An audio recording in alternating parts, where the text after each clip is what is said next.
Green Valley International School. Let us join hands to empower the future of nation.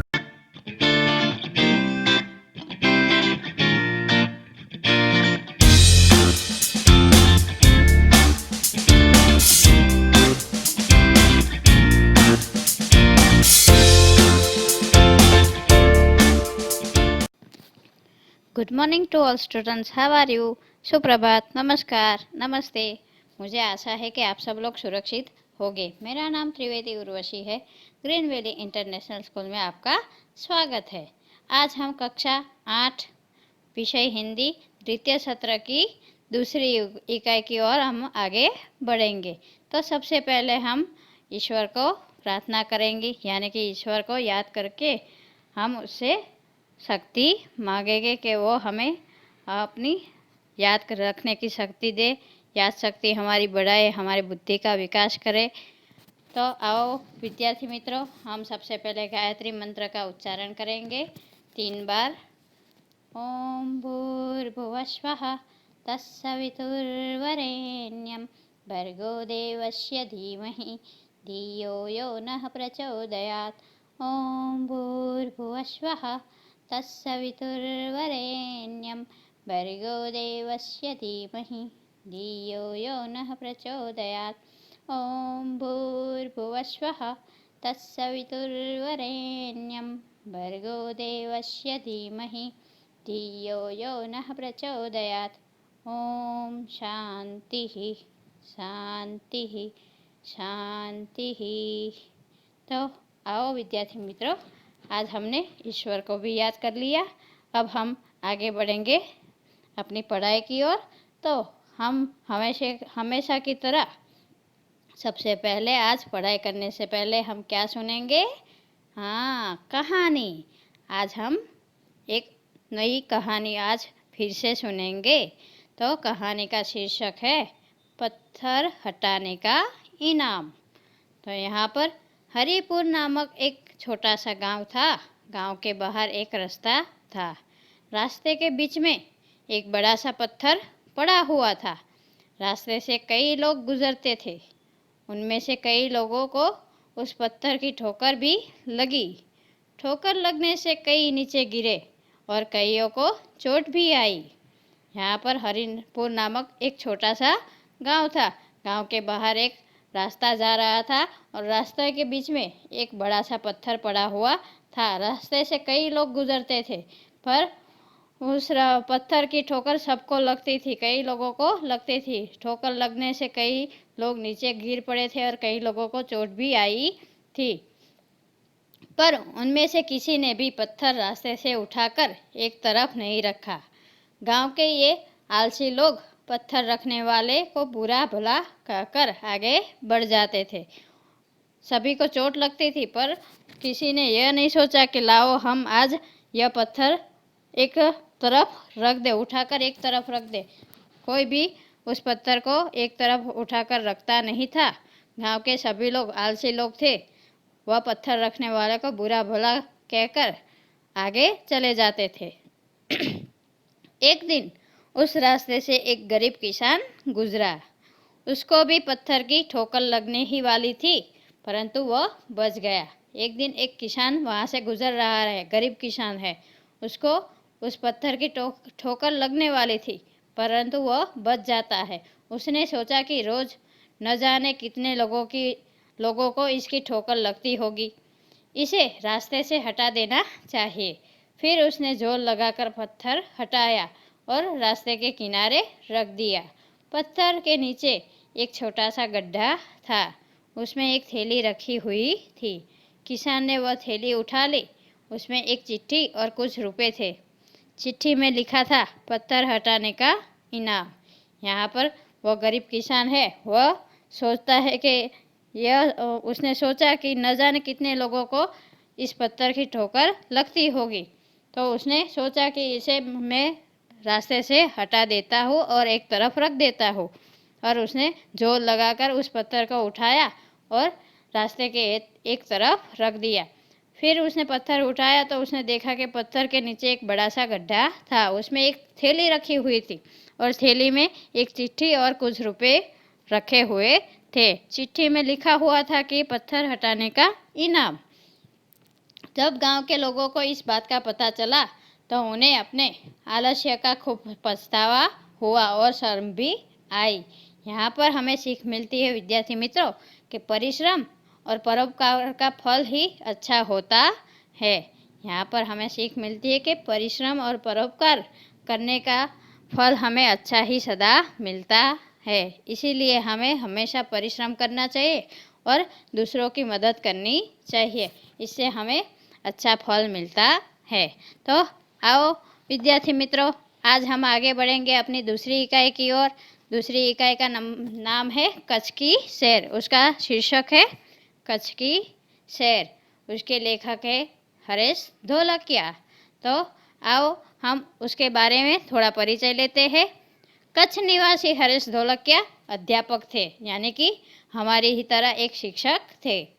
शिक्षकत्व की आपकी पहचान बन गई है। पूर्व राष्ट्रपति श्री एपीजे अब्दुल कलाम के बहुचर्चित विंग्स ऑफ फायर पुस्तक का आपने गुजराती भाषा में भी अनुवाद यानी कि अगनपंख शीर्षक किया है। एपीजे अब्दुल कलाम ने जो पुस्तक लिखी थी विंग्स ऑफ फायर, जो इंग्लिश में थी, उन्होंने हरेश ढोलकिया जी ने गुजराती भाषा में उसका अनुवाद करके उस कहानी यानी कि उस पुस्तक का उन्होंने शीर्षक दिया था अगन पंख। तो यहाँ पर उन्होंने गुजराती भाषा में उस पुस्तक का अनुवाद भी किया है। शिक्षण कार्य के आपके अनुभव, संशोधनात्मक लेखन कार्य तथा पत्रकारित्व आपके लेखन के क्षेत्र है। कच्छ मित्र में आप सुरखा स्तंभ अंतर्गत लिखते हैं। कच्छ मित्र जो अखबार आता है उसमें वह सुरखाब के लेख सुरखाब नाम के लेख वह उसमें लिखते हैं। आपका सर्जन कार्य अंगदों पंग 400% आनंद तथा शिक्षण संबंधित गुजराती साहित्य लोकप्रिय है। यहाँ पर उन्होंने कई सर्जन कार्य भी किए हैं। तो अंगदों पंग 400% आनंद और शिक्षण संबंधी गुजराती साहित्य उनके लिए लोकप्रिय रहा है। प्रस्तुत इकाई में आपने कच्छ का परिचय कराने का प्रयास किया है, जिसमें कच्छ एवं उसके इर्द गिर्द के दर्शनीय स्थानों का परिचय कराया है। इस इकाई में अपनी संस्कृति का आदर, अपनी विरासत का संरक्षण, देश प्रेम आदि मूल्यों का यहाँ पर विकसित किया गया है। यहाँ आपकी रचना कच्छ यात्रा का भावानुवाद प्रस्तुत है। तो यह हरेश ढोलकिया जी का परिचय था। उन्होंने इस इकाई में कच्छ के यात्रा के प्रवास के बारे में हमें कच्छ का परिचय देने का प्रयास किया गया है और कच्छ के आसपास आए कई दर्शनीय जो रमणीय स्थल है उनके बारे में भी हमें परिचय दिया है। तो कच्छ गुजरात राज्य का एक जिला है।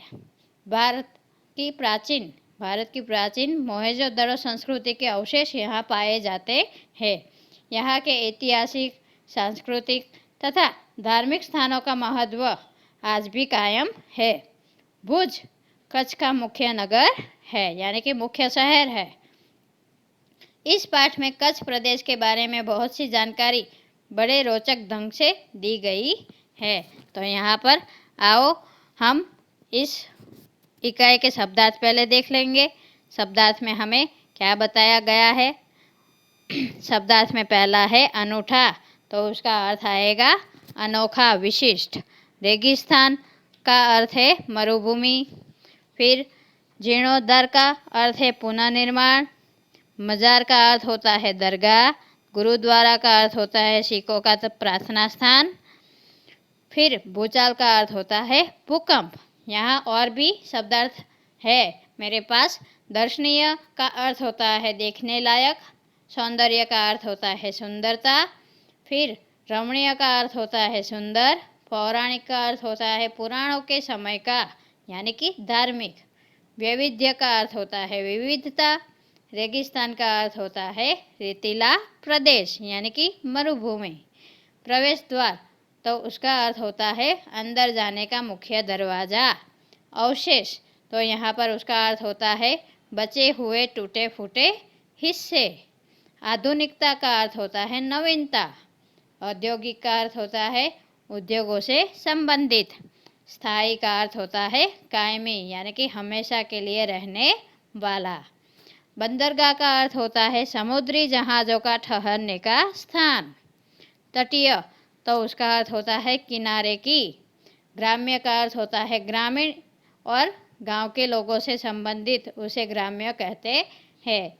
जिनालय का अर्थ होता है जैन मंदिर। अंतर्राष्ट्रीय का अर्थ होता है सब राष्ट्रों से संबंधित।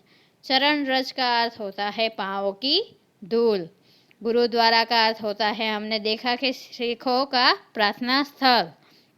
समृद्ध का अर्थ होता है धन बदौलत, धन दौलत से भरपूर। जीर्णावस्था का अर्थ होता है टूटी फूटी हालत में। झांकी का अर्थ होता है दर्शन या दृश्य। पद यात्रा का अर्थ होता है चलकर की जाने वाली यात्रा। नज़ारा का अर्थ होता है दृश्य। मनोहारी का अर्थ होता है सुंदर। रमणीय का अर्थ भी होता है सुंदर, और सौंदर्य का अर्थ होता है सुंदरता। तो यहाँ हमें कई सारे अर्थ समानार्थी शब्द यहाँ पर दिए गए हैं सुंदर के। भूचाल का अर्थ होता है भूकंप। खंडित करना, तो उसका अर्थ होता है तोड़ फोड़ देना। पुनः, तो उसका अर्थ होता है फिर से। रणोत्सव, तो उसका अर्थ होता है रेगिस्तान में मनाया जाने वाला उत्सव। तो यहाँ पर हमने इस इकाई के शब्दार्थ भी देख लिए हैं। तो अब हम आगे बढ़ेंगे अपनी इकाई की ओर।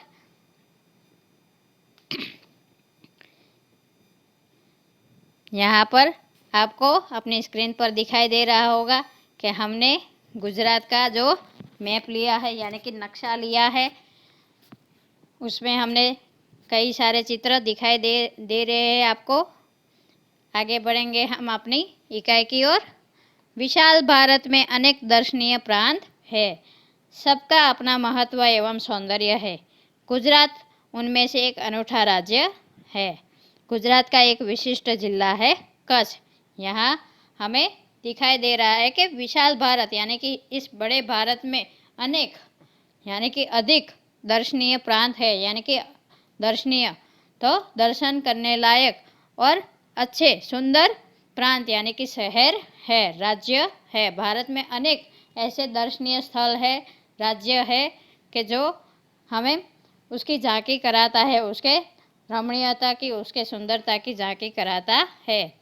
सबका अपना महत्व एवं सौंदर्य है, यानी कि यहाँ सभी शहरों का अपना अपना महत्व और उसका अपना अपना सौंदर्य, यानी कि सुंदरता है। गुजरात उनमें से एक अनूठा राज्य है। यहाँ पर बताया गया है कि गुजरात उनमें से एक अनोखा राज्य है। भारत में जो गुजरात आया है उसका एक अनोखा राज्य है। गुजरात का एक विशिष्ट जिला है कच्छ। गुजरात में भी एक विशिष्ट जिला आया है, यानी कि एक अच्छा जिला आया है कच्छ, उसका नाम है कच्छ। आगे बढ़ेंगे। जो गुजरात का अत्यंत रमणीय प्रदेश है, यहाँ पर कच्छ को गुजरात का अत्यंत रमणीय, यानी कि देखने लायक सुंदर प्रदेश बताया गया है।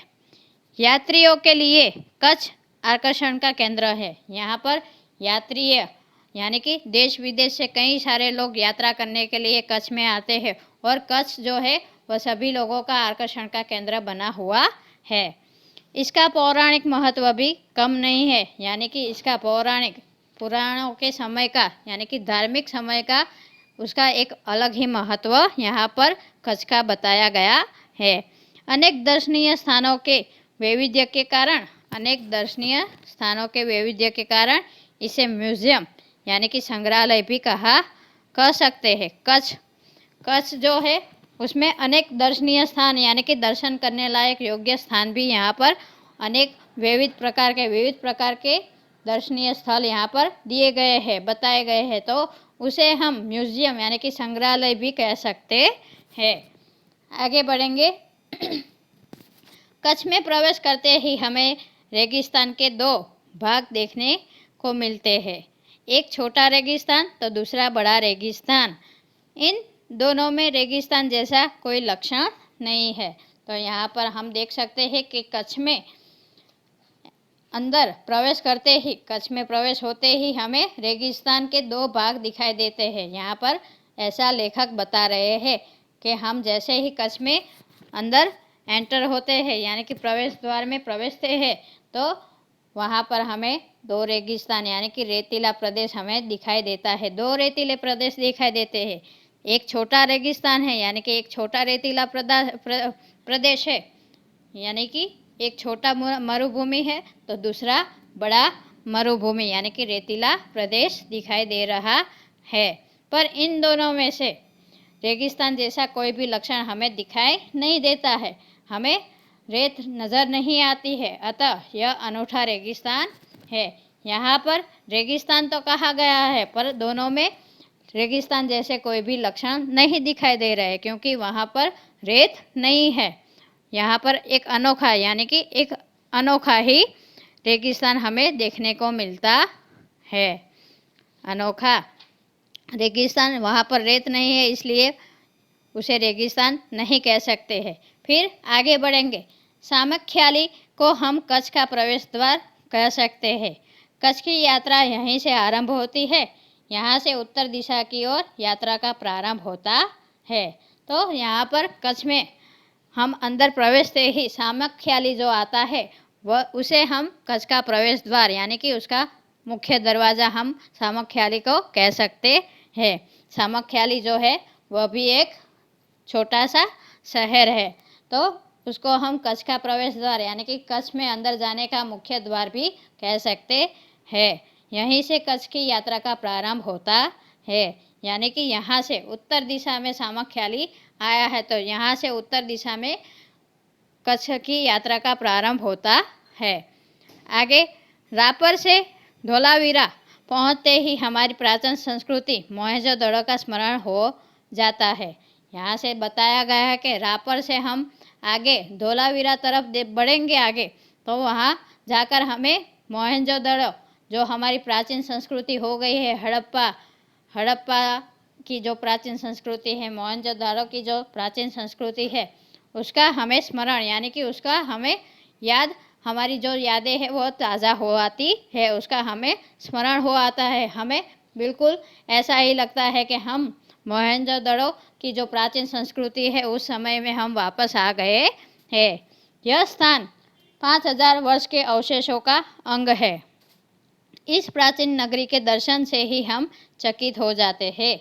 तो यहाँ पर बताया गया है कि यह स्थान 5000 वर्ष के जो अवशेष है, जो टूटे फूटे जो शेष जो अवशेष रहे हैं, टूटे फूटे हुए बचे हुए जो हिस्से हैं, उसे यह स्थान 5000 वर्ष पुराना है।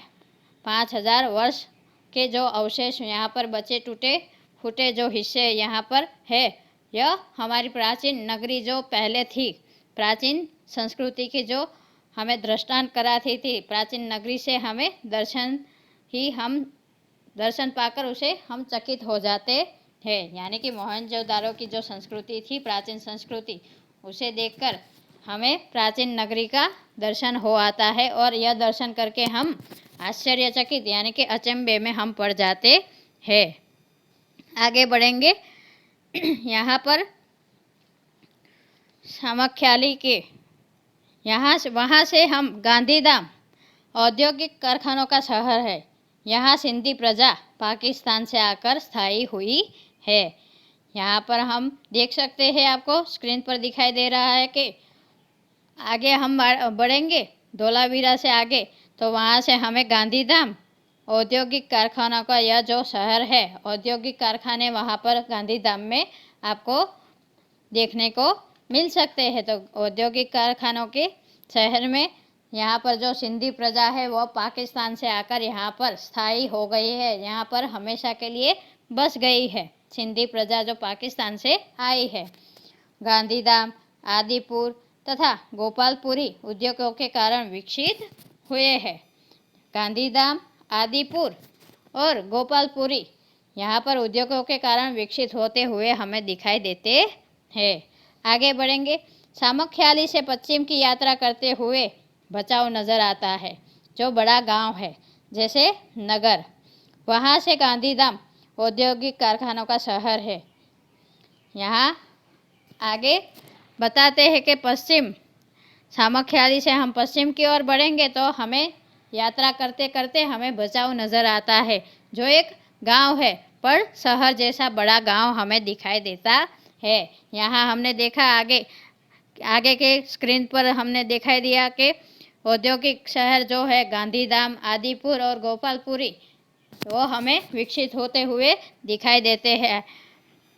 और यहाँ सिंधी प्रजा आकर पाकिस्तान से आकर यहाँ पर स्थायी हो चुकी है और स्थायी हो गई है। आदिपुर में गांधी स्मृति तथा पास ही कंडला बंदरगाह का बड़ा महत्व है। कंडला का विकास यहाँ की प्रजा के लिए महत्वपूर्ण है।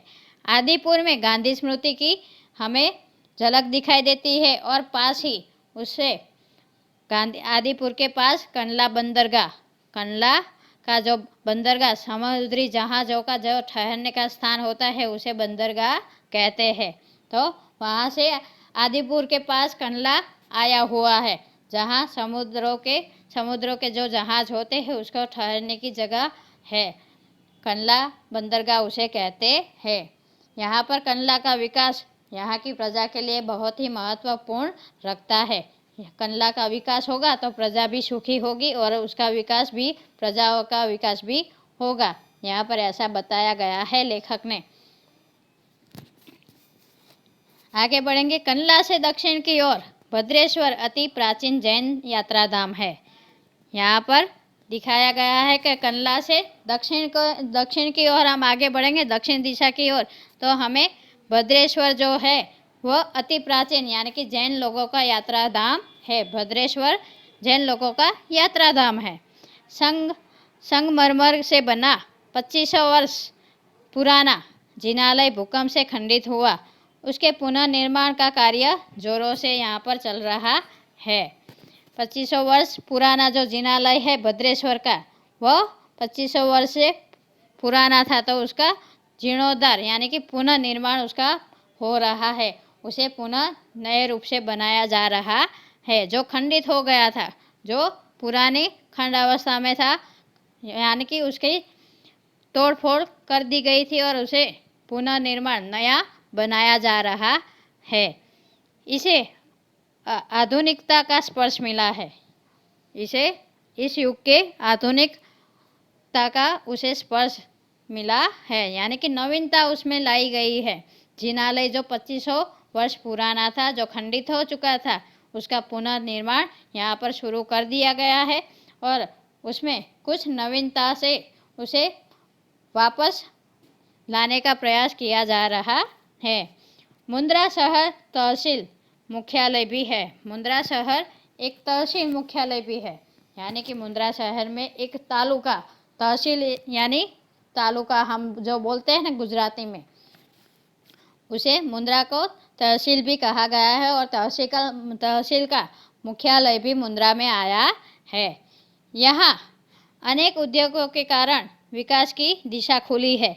समुद्र के किनारे बंदरगाह और विकसित हुआ है।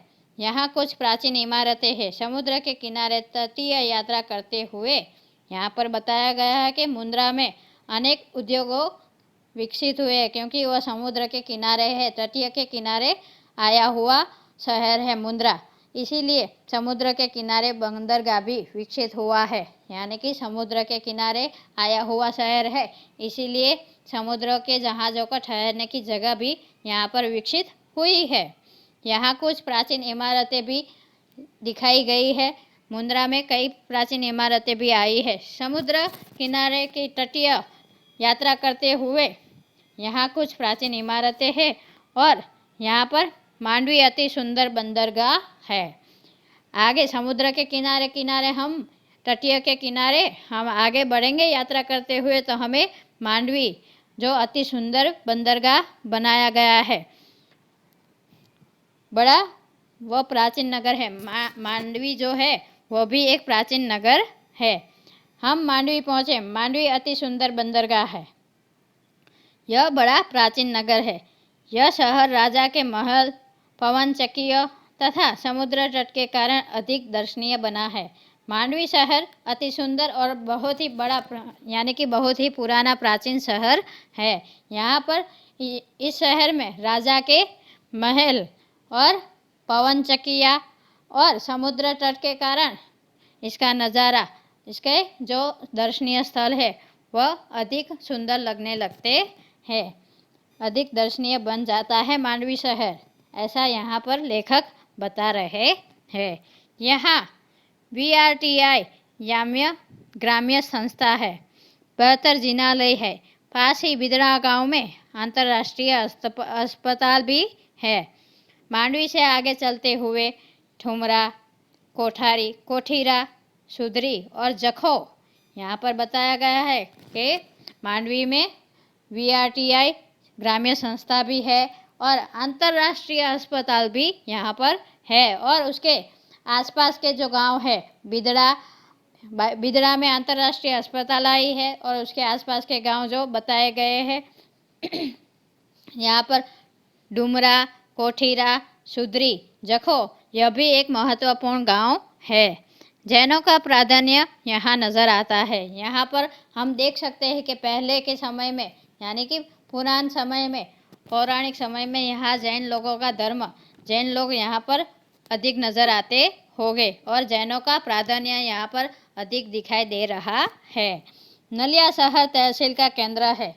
यहाँ वायुसेना का मुख्य अड्डा है और मांडवी से आगे हम आएंगे तो नलिया शहर रास्ते में आता है। नलिया शहर जो है वह तहसील का मुख्य केंद्र है और यहाँ पर वायुसेना यानी कि हमारी जो हवाई जहाज़ की जो सेना है, हवाई सेना, वायुसेना का मुख्य अड्डा भी यहाँ पर आया हुआ है नलिया शहर में। नलिया से 1 घंटे की यात्रा करने के बाद नारायण सरोवर अति प्राचीन पौराणिक धार्मिक स्थान आता है। इस स्थान को रामायण काल का माना जाता है। यहाँ पर नलिया से आगे 1 घंटे की यात्रा करते हुए हम आगे बढ़ेंगे तो वहाँ पर नारायण सरोवर का एक अति प्राचीन और पौराणिक स्थल यानी कि धार्मिक स्थान आता है।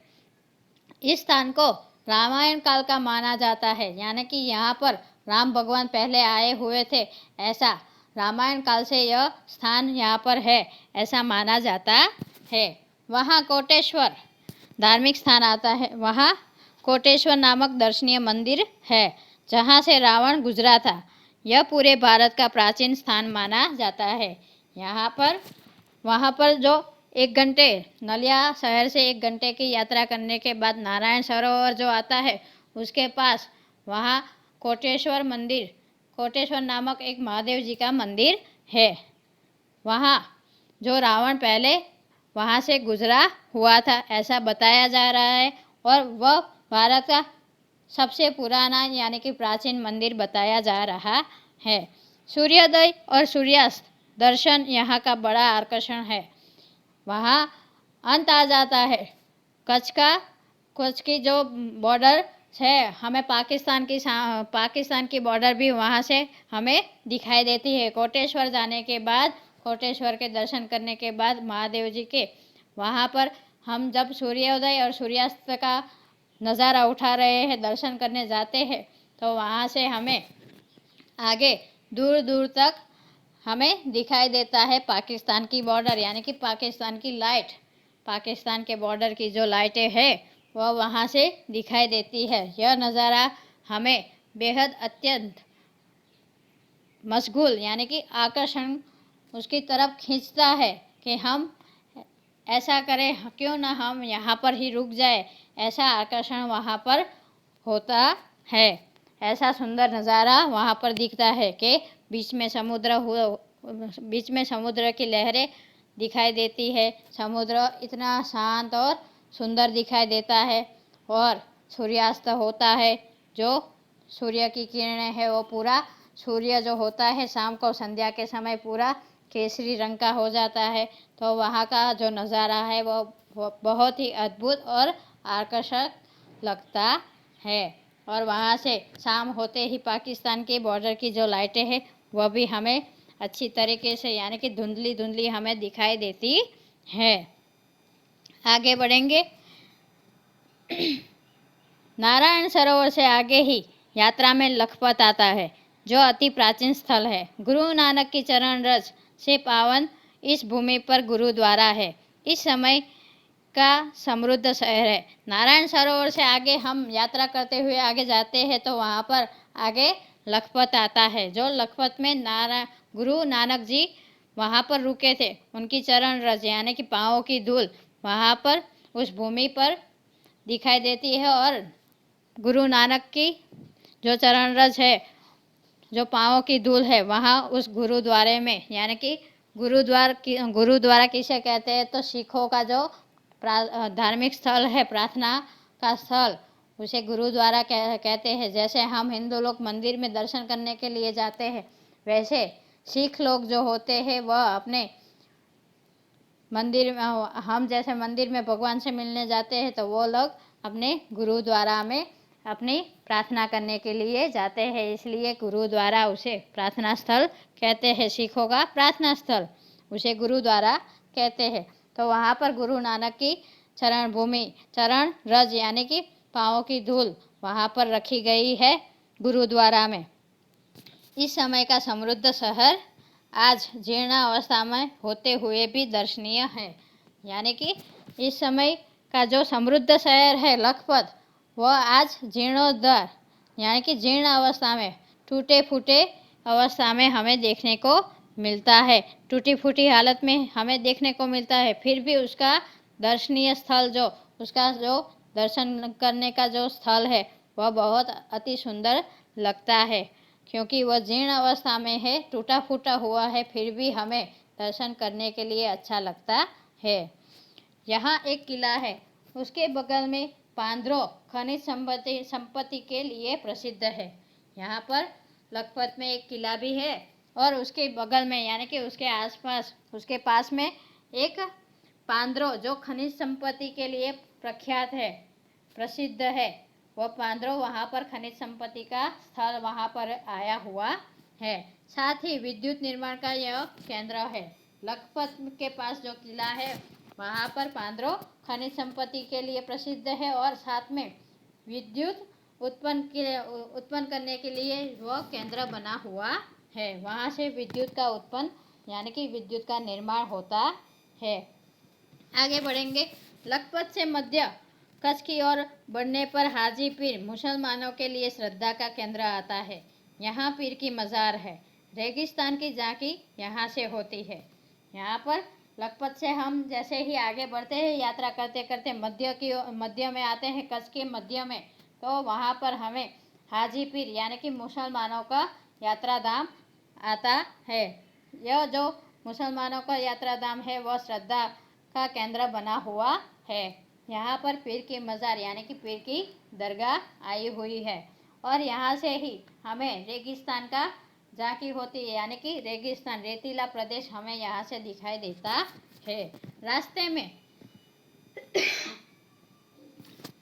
में आगे बढ़ेंगे तो रास्ते में आता है माता का मढ़ नामक धार्मिक स्थान है। माता का मढ़ यानी कि आशापुरा माता जो हम कहते हैं, आपने नाम तो सुना ही होगा विद्यार्थी मित्रों, आशापुरा माता का मढ़, तो वह भी आगे जाके रास्ते में ही आता है। वह भी एक धार्मिक स्थल है, धार्मिक मंदिर है, जहाँ नवरात्रि के पर्व पर लोग पद यात्रा करते हुए आते हैं और श्रद्धा भाव से दर्शनार्थ आते हैं।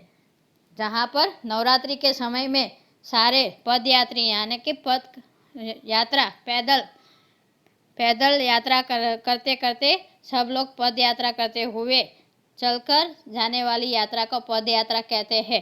तो यहाँ पर कई लोग नवरात्रि में माता जी के दर्शन के लिए आशापुरा माता के मठ में दर्शन करने के लिए पैदल चलकर यात्रा करके आते हैं। वह भी एक श्रद्धा का विषय यानी कि श्रद्धा का स्थान बना हुआ है, और श्रद्धा भाव से सभी लोग यहाँ पर दर्शन करने के लिए आते हैं।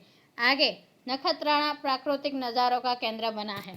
आगे जाएंगे माता जी के मठ से तो आगे रास्ते में आता है नखत्राणा, जो प्राकृतिक सौंदर्य का एक केंद्र बना हुआ है। प्राकृतिक नज़ारा वहाँ पर बहुत ही अच्छा है। रास्ते में चक्ष, पुरेश्वर मंदिर, वांडाई, जैसे मनोहारी प्राचीन स्थान भी आते हैं। यहाँ कई प्राचीन स्थान आए हुए हैं। आगे बढ़ेंगे। अब कच्छ का मुख्य केंद्र भुज आते ही उसके वैभव का परिचय होता है। आयना महल, प्राग महल, टावर, स्वामीनारायण मंदिर, हिल गार्डन, हमीरसर तालाब, भुजिया पहाड़। यहाँ पर हम देख सकते हैं कि आगे कच्छ आते ही यानी कि कच्छ का मुख्य केंद्र जो है भुज, भुज शहर जो सबसे बड़ा शहर है कच्छ का, वहाँ पर आते ही हमें उसकी वैभवता का हमें परिचय होता है। यानी कि कितना शहर, वह शहर कितना वैभवशाली है, कितना कमाता होगा, उसका परिचय हमें मिलता है। क्योंकि भुज शहर में कई सारे दर्शनीय स्थल देखने के लिए है, कई सारे प्राचीन और धार्मिक स्थल वहाँ पर आए हुए हैं, जैसे कि आयना महल, प्राग महल, टावर, स्वामीनारायण मंदिर, हिल गार्डन, हमीरसर तालाब, भुजिया पहाड़ आदि कई सारे दर्शनीय स्थल यहाँ पर आए हुए हैं। और सन 2001 के भूचाल ने इसे खंडित किया था, तो लोगों ने उसे नए स्वरूप में पुनर्निर्माण करके उसे सुंदर शहर बना दिया। जब सन 2001 में भूकंप आया था यानी कि भूचाल आया था, तब पूरा शहर जो है कच्छ का भुज, कच्छ जिले का जो भुज शहर है वो पूरा टूट गया था, यानी कि पूरा खंडित हो गया था, पूरा टूटकर बिखर गया था। तो आज वहाँ के सारे लोगों ने मिलकर एक नए स्वरूप में उसका पुनर्निर्माण करके उसको उससे भी ज़्यादा अधिक सुंदर बना दिया है। जैसा पहला था उससे भी ज़्यादा अधिक सुंदर आज भुज को बना दिया है। भुज से उत्तर दिशा की ओर खावड़ा में काला डूंगर है। यहाँ से हम आगे बढ़ेंगे भुज की उत्तर दिशा की ओर। तो भुज की उत्तर दिशा की ओर हम जाएंगे तो खावड़ा नामक जो गांव है वहाँ पर काला डूंगर नामक जो हिल स्टेशन है वो आया हुआ है। पहाड़ चढ़कर रेगिस्तान की झांकी करना एक अनूठा अनुभव है। यहाँ पर जो काला डूंगर पहाड़ है उसे चढ़कर हम ऊपर जाके देखेंगे तो हमें पूरा रेगिस्तान का नज़ारा दिखाई देता है। उसका अनुभव, उसका जो आकर्षण है, उसका जो अनोखा अनुभव है वह हमें महसूस होता है। सरकार एवं स्थानीय जनता द्वारा यहाँ रणोत्सव भी होता है। यानी कि सरकार और स्थानीय जनता द्वारा यहाँ पर दोनों से मिलकर रणोत्सव यहाँ पर मनाया जाता है। जो रण में मनाने वाला उत्सव होता है उसे रणोत्सव कहते हैं। यहाँ पर आगे बढ़ेंगे। देश भर से लोग यहाँ आते हैं। सफ़ेद रेगिस्तान को देखना एक अनूठा अनुभव किया जाता है। यानी कि सफ़ेद रेगिस्तान को देखने के लिए देश विदेश से कई सारे लोग यहाँ पर यात्रा करके आते हैं और उसका अनूठा यानी कि अनोखा अनुभव यहाँ पर करते हैं। आगे बढ़ेंगे। भुज से अंजार भी जाया जाता है। आगे बढ़ते हुए सृजन संस्था में यहाँ की प्रजा की हस्तकला का परिचय होता है। जैसलतोरल की स्मृति में मंदिर बना है जो ऐतिहासिक है। यहाँ पर भुज से अंजार की तरफ भी आगे बढ़ सकते हैं और जाया जाता है। वहाँ आगे बढ़ते हुए हमें सृजन नाम की संस्था जो है वहाँ के जो प्रजा है उसकी हस्तकला यानी कि हाथों द्वारा, अपने हस्तों द्वारा जो बनाई गई जो कला है हस्तकला, वहाँ उसे उसका परिचय होता है। और जैसलतोरल की जो समाधि है, जैसलतोरल का जो स्मृति मंदिर है वह वहाँ का ऐतिहासिक स्थान अंजार शहर में आया हुआ है। यहाँ से आदिपुर तथा गांधीधाम भी हम जा सकते हैं। अंजार से हम गांधीधाम और आदिपुर भी हम वहाँ से जा सकते हैं। आगे सूरजबारी नामक स्थान से हमारी कच्छ यात्रा पूर्ण होती है। यानी कि सूरजबारी नामक स्थान जब आता है, सूरजबारी जब आती है तब यहाँ कच्छ की यात्रा पूर्ण होती है। यहाँ पर कच्छ समाप्त हो जाता है। जो अविस्मरणीय स्मृतियाँ छोड़ जाती है हमारे दिल और दिमाग में, अविस्मरणीय यानी कि कभी नहीं भूलने वाली स्मृति हमारे दिल और दिमाग में कच्छ छोड़ जाता है। कहा जाता है कि कच्छ नहीं देखा तो कुछ नहीं देखा।